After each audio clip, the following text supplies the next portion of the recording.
लेकिन ध्यान दें, कभी आप चाहे महान से महान कोई पापी है ना, लेकिन उनका उद्देश्य केवल यह भाव हो गया कि मुझे वृंदावन धाम प्रवेश करने के भाव आपने लिया,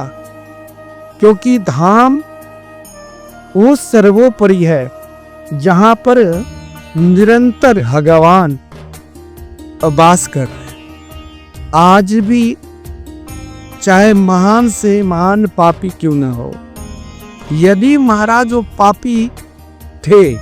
लेकिन मन में जो ही भाव क्या मुझे वृंदावन जाना है, इतना ही भाव करके भगवान के लिए चले, तो एक एक कदम